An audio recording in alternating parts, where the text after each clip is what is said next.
Ursula Burns, a trailblazing executive with extensive experience in leading large organizations through change. When Ursula was named CEO of Xerox, she became the first Black woman to lead a company in the Fortune 500. Ursula has gone on to many, many roles, including her current role as chairwoman at Evertree Insurance. I am thrilled and honored to have Ursula here today. And you've just had a book published in 2021 with the name of Where You Are Is Not Who You Are. Welcome, Ursula. Thank you so much for having me here. It's good. I'm excited about it. So I'm excited to have you here. Let's jump in.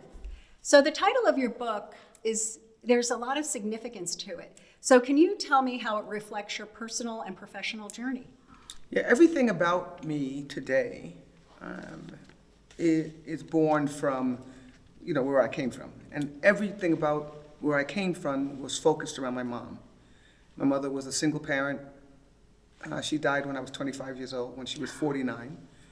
She was a miracle worker. Now, when I was back there, I didn't think she was a miracle worker. I thought she was a little bit of a pain in the butt. But she was amazingly focused. She had 3 things that were important to her. One was my brother, second was me, and the third was my sister.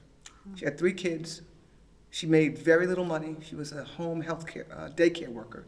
Kids came into our house from a little bit richer people, and we took care of them. My mother took care of them through the day.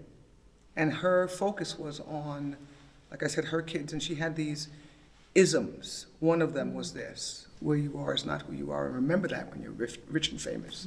It stuck with you. Yeah, and what does she know about rich and famous? I mean, my mother knew nothing about it. She's from Panama. Rich people. Now you can actually Google this. Back then, nothing. It was nothing. Our neighborhood was the whole world. But she had some idea that we would end up in a place very different than where we were at that moment. And she was trying to prepare us for that. She would say, God doesn't like ugly. And what she meant was, not ugly physically, but ugly soul. She would say it all the time, God doesn't like ugly. So she had these great sayings, all born from her upbringing, her background, and she just imparted them on us. And I was the closest to her. I was the middle child, normal pain in the ass kid I was, but, excuse me.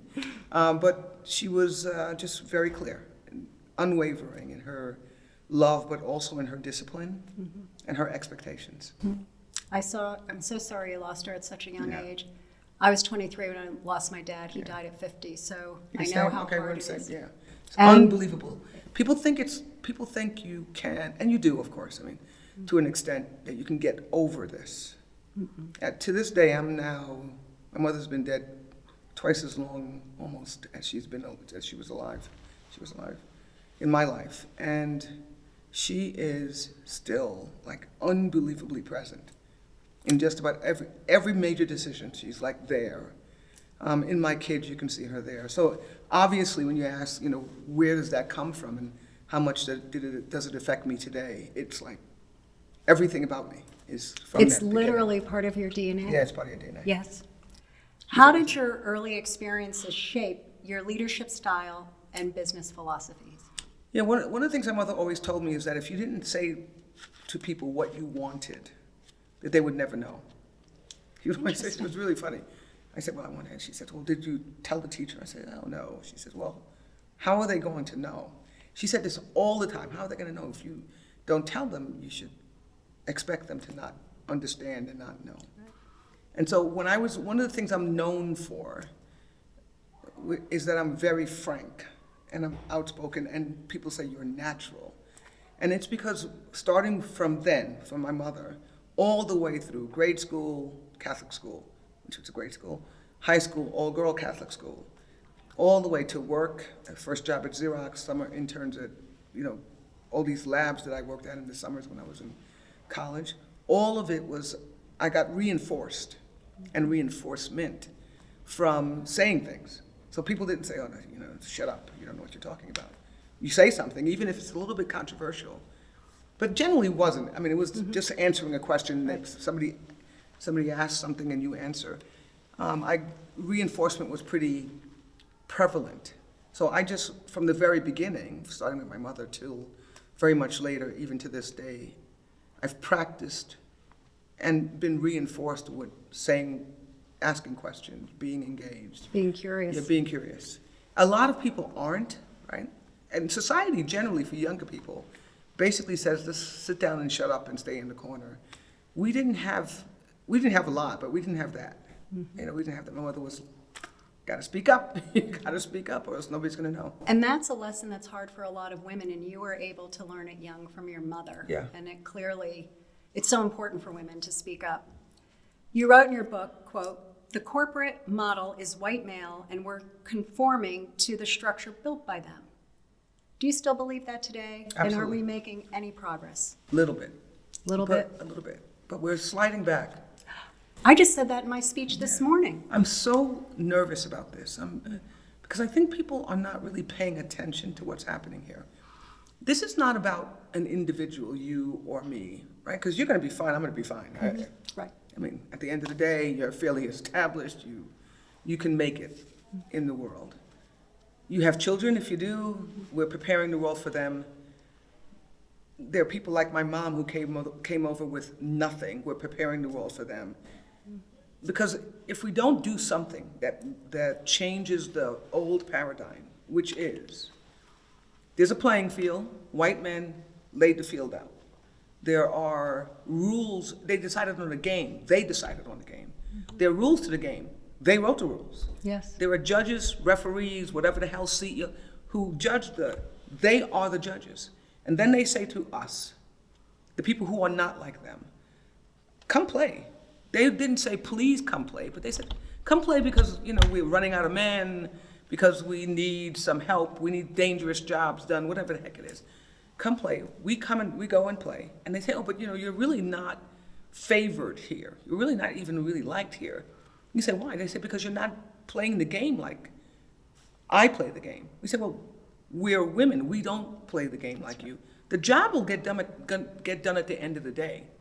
Well, we had someone on stage this morning who said, I just have to say it out loud. I'm sitting here with fewer rights than I had last year this time. Think about this. This is not even funny. I know we're political, and I know, it's two sides of the thing. I say, everybody, let's throw that aside for a minute. The way that this country works, by the way, and you're here, so we're not talking about Russia, I'm not talking about the rules in China, I'm talking about the rules here. One thing that we know for sure that the founding fathers wrote down is that we all have the right, to independent thought, to control ourselves. Right now, they're saying you have that right. Life, liberty, and the pursuit of happiness, if you're a man. If you're a woman, you could get there, but you have to earn yourself there. You have to live the way I say you have to live in order to get there. Men are just born and they actually get it from birth just because they look a certain way. They have an anatomy a certain way. And it's kind of flipped because, like I'll say it again, we can't keep going if women don't participate fully in the world. And right now, we have less rights today than we did last year. We are thought of differently today than even last year. Yes. The rhetoric is absolutely, we need to be cared for, we need to be protected, we can't have independent thought. When did that happen? It was just 5 minutes ago, I guess, Right? Yeah. Anyway, it's dangerous, and I'm hoping that it's just part of the journey, which means that, you always kind of have a little bit of a blip, and then we'll start progress again. I'm hoping that that's where we are. But it's not only women, it's black people, it's less abled people. Yes. It's children. I have one last question. And I'm thinking about this younger generation that is coming after us. What advice would you give young professionals, especially women and women of color, to aspire to higher roles, to those executive roles which are so closely held? One is that please be aware that there is a different way to do things. The tried and true methods, money is everything, males kind of know how to do it. War is reasonable, fighting, this aggression is all good. You have to kind of, all of that, you have the ability and the freedom to actually change that model. We know where that model gets us. It's not totally bad, by the way, but there's a lot of areas that we can improve. Start thinking about, and that's one of the things that we thought about when we started Integrum and then Evertree, the insurance brokerage firm that we own. It's a great place to start a career in a life. We want it to be diverse. And think about it, you don't have to have a data analytics degree to be in insurance. You can build a really good business. So grab hold of the opportunities that you have and don't just fall into the rote that's up there. Don't do that. Please, you can change the world a little bit. You can actually be much better at it. That's one. Number two, money is not everything. I say this whenever I speak, somewhere in my speeches you'll hear me say, we run after, I would say to people, why aren't you participating in the world? Do some charity work, do some teaching work. They say, well, I'll do that when I made it. I'm like, oh, so the world's gonna wait until you make it. No, the world needs your contributions today, right? So second, engage. Money's not everything, and engage in the opportunities that are out there. Potable water, birth rights, medicine for all, good food, whatever the heck it is that you want to do, right? Even if you want to fly an airplane, whatever it is that you want to do, engage in that relatively early in your life. And then the third is that if you don't say what your point of view is, informed, please. I don't want people making up stuff. And Don't get it off of TikTok. Don't get it off of TikTok. Don't say, I saw it on TV. I love that one. I saw it on TV. Then it must be true. Then it must be true. I'm like, really? Sure, I saw Star Wars on TV, right?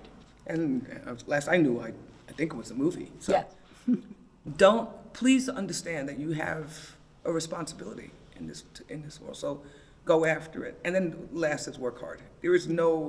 My mother said that to me when I was a kid, and you look at some of this and say, people get rich quick. You could, but the work is part of the fun of the journey. And we say the word work like it's a curse. I've been working for 40-something years. I literally, in most jobs, there's always a bad experience in every 10 years. Most jobs, I loved what I did. And you spend a lot of time at it, so find something that you're passionate about, you could be good at, and please, please, please do that. If you do that and don't do the plan, right, I'm gonna make it, you'll have a great life. And you'll probably end up where you wanted to end up quicker and with significantly less stress than if you do this, I'm gonna go become an entrepreneur just because that's what you do, right? Get something that you're passionate about. That's great advice. Ursula, thank you for your time today. Thank you for your insight and wisdom.